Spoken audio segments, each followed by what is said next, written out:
Schrodinger equation हम याद कर चुके हैं। श्रोडिंगर इक्वेशन की टाइम डिपेंडेंट फॉर्म और टाइम इंडिपेंडेंट फॉर्म दोनों को अपने सॉल्व कर चुके हैं। टाइम इंडिपेंडेंट जो श्रोडिंगर इक्वेशन है उसकी फॉर्म हम लोग जानते हैं -h/² del square plus V R psi R equal to E psi are.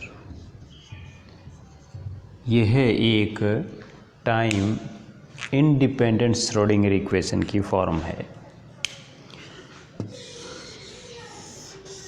Time dependent Schrodinger equation चाहेंगे तो ये फॉर्म हो जाती है -h/² del square plus V R T psi R T equal to iota h/ del psi by del T. यहाँ पर भी R T है। तो इस इक्वेशन में h/ प्लांक कांस्टेंट है, m जो पार्टिकल चल रहा है उसका मास है, ये लाप्लासियन ऑपरेटर है, वी आर टी एक पोटेंशियल रीजन है, साई आर टी एक वेव फंक्शन है। आज अपने यहाँ पर वेव फंक्शन जो साई आर टी है इसकी क्या फिजिकल इम्पोर्टेंस है उसकी बात करना चाहेंगे।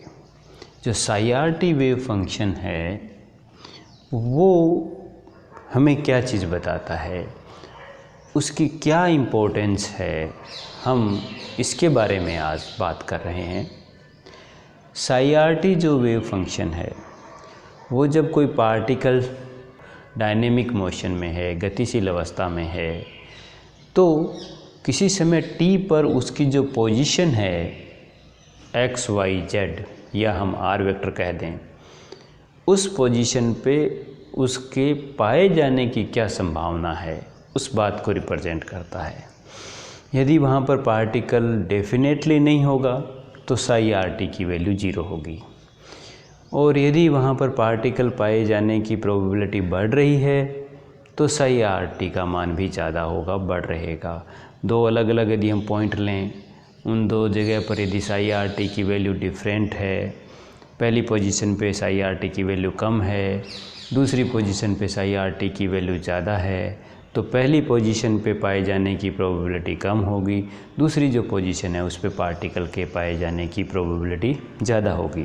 साई आर टी एक कॉम्प्लेक्स फंक्शन है और साई आर टी से हमें डायरेक्ट जो है वो कोई रिज़ल्ट नहीं निकलता है, पर साई आर टी जो है वो हमें यह बताता है कि किसी टाइम टी पर उस पार्टिकल के किसी पोजीशन आर वेक्टर पे पाए जाने की प्रोबेबिलिटी कितनी है। तो मैक्स बॉर्न ये कहता है कि किसी जगह पर पार्टिकल की पोजीशन जहाँ पर आर वेक्टर हो, टाइम वहाँ पर टी हो, उस समय उसकी पाए जाने की जो प्रोबेबिलिटी है पी आर टी, उसकी वैल्यू होती है मैग्नीट्यूड साई आर टी का स्क्वायर। यहाँ पर ये जो प्रोबेबिलिटी है ये उस पार्टिकल के पाए जाने की संभावना को व्यक्त करती है। यदि हम किसी वॉल्यूम एलिमेंट dv की बात करें, dv का मतलब यहाँ dx, dy, dz से हैं, ये वो वॉल्यूम एलिमेंट है, तो उस वॉल्यूम एलिमेंट में जो पार्टिकल के पाए जाने की जो प्रोबेबिलिटी होगी वो साई आर टी का मैग्नीट्यूड का स्क्वायर dv, क्योंकि हम साई आर टी का जो मैग्नीट्यूड है उसका स्क्वायर को हम साई इंटू साई स्टार भी रिप्रेजेंट कर सकते हैं। तो यहाँ probability P R T dv को Sai R T Sai star R T dv use किया गया है। तो ये प्रोबेबिलिटी एम्पलीट्यूड के रूप में भी काम में लिया जाता है। यहाँ प्रोबेबिलिटी एम्पलीट्यूड क्यों कहा गया है? क्योंकि ये प्रोबेबिलिटी को बताता है ये फंक्शन तो इससे हमें प्रोबेबिलिटी मिलती है। तो साई आर टी की दी वैल्यू ज़्यादा होगी तो वहाँ पाए जाने की भी प्रोबेबिलिटी ज़्यादा होगी। इस प्रकार हम कह सकते हैं साई आर टी जो है वो एक प्रोबेबिलिटी एम्पलीट्यूड है। हम अब साई आर टी पर फिजिकल कंडीशन की बात करते हैं। पहली बात कि यदि कहीं पर पार्टिकल नहीं है तो डेफिनेटली वहाँ पर साई आर टी की वैल्यू 0 होनी चाहिए। तो यहाँ पर ये हम समझ सकते हैं कि साई आर टी की वैल्यू इन्फानाइट नहीं हो सकती। यदि साई आर टी की वैल्यू इन्फानाइट है तो पार्टिकल के पाए जाने की प्रोबेबिलिटी भी इन्फानाइट हो जाएगी, जो कि पॉसिबल नहीं है। इस प्रकार हम कह सकते हैं कि पहली कंडीशन ये है कि साई आर टी की वैल्यू कभी भी इन्फानाइट नहीं होगी।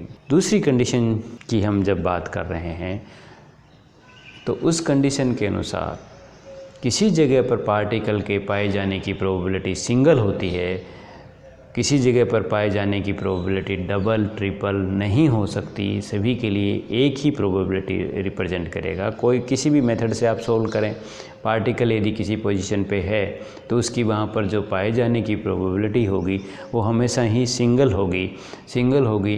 तो ये ज़रूरी है कि हमें वो साई आर टी की वैल्यू सिंगल होनी चाहिए। इस प्रकार हमें साई आर टी पे 2 कंडीशन मिली है। पहली कंडीशन ये है कि साई आर टी की वैल्यू कभी भी इन्फानाइट नहीं हो सकती। दूसरी जो वैल्यू है वो हमें साई आर टी जो है वो हमेशा ही सिंगल वैल्यू को रिप्रेजेंट करेगा। एक बात और यहाँ क्लियर कर दें कि जैसे हम किसी जगह पोजीशन की बात इन्फानाइट लें कि x टेंड्स टू इन्फानाइट, या पोजीशन जो है वहाँ पर इन्फानाइट है। इन्फानाइट का मतलब है वो पोजीशन जहाँ पर पार्टिकल नहीं हो सकता।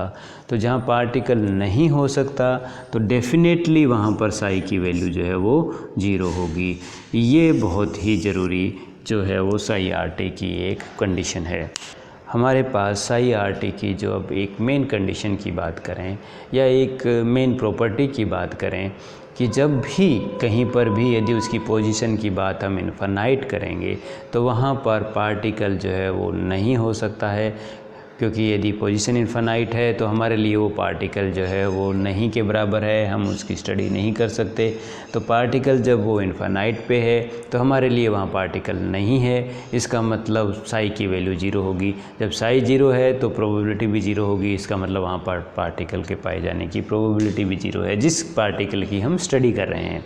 इस प्रकार हम कह सकते हैं कि जब किसी भी पार्टिकल की पोजीशन इन्फानाइट होगी तो वहाँ पर साई के पाए जाने की प्रोबेबिलिटी भी जो है वो 0 होगी। अब हम बात करते हैं नॉर्मलाइजेशन की। जो नॉर्मलाइजेशन क्या है, यहाँ पर हम ये जानते हैं हमारे पास में कोई एक रीज़न है कि पार्टिकल वही ए पॉइंट से बी पॉइंट के बीच में ही है।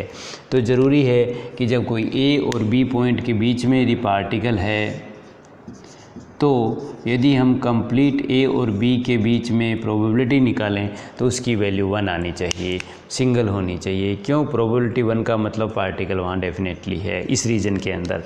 तो इस चीज़ को हम नॉर्मलाइजेशन कहते हैं कि भाई हमारे पास किसी वॉल्यूम एलिमेंट में पार्टिकल के पाए जाने की प्रोबेबिलिटी ये है, तो हमारे लिए जो कंप्लीट स्पेस है जो हमारा ए से बी तक रन कर रहा है, होल स्पेस हम कहेंगे उसको, तो उसमें पाए जाने की प्रोबेबिलिटी हमेशा ही 1 होगी। नॉर्मलाइजेशन का मीनिंग ये है कि हम जिस स्पेस की बात कर रहे हैं जहाँ यदि पार्टिकल है तो उसके पाए जाने की प्रोबेबिलिटी 1 होगी। जैसे फॉर एग्ज़ाम्पल हम कॉलेज के अंदर क्लास में है और अब आपकी प्रोबेबिलिटी पता करना चाहें कॉलेज की लिमिट में कि कॉलेज की एक लिमिट से लेकर दूसरी लिमिट तक की आपकी प्रोबेबिलिटी पता करें तो वो जो है वो हमें वैल्यू 1 मिलेगी। या आज के टाइम हम बात करें कोरोना काल में, तो आपकी यदि हम प्रोबेबिलिटी घर के अंदर पता करना चाहें, आप घर के अंदर है तो आपकी प्रोबेबिलिटी जो है वो 1 होगी। और यदि हम आपकी किसी बाहर ऐसे रीजन में प्रोबेबिलिटी पता करना चाहें जहां आप है नहीं इस टाइम, तो यदि आप उस लिमिट में उसकी सोल्व करेंगे तो ये वैल्यू आपको हमेशा ही 0 मिलेगी। तो ये कहलाती है यहाँ पर नॉर्मलाइजेशन कंडीशन। तो नॉर्मलाइजेशन कंडीशन में हम लोअर लिमिट से अपर लिमिट, ये लोअर और अपर लिमिट वो होगी, वो रेंज होगी जिसमें हम पार्टिकल की स्टडी करना चाहते हैं और पार्टिकल उस रीजन में डेफिनेटली है। तो इस लिमिट के अंदर जो इसकी नॉर्मलाइजेशन कंडीशन के अनुसार प्रोबेबिलिटी जो कंप्लीट प्रोबेबिलिटी है उसकी वैल्यू हमेशा ही 1 होगी।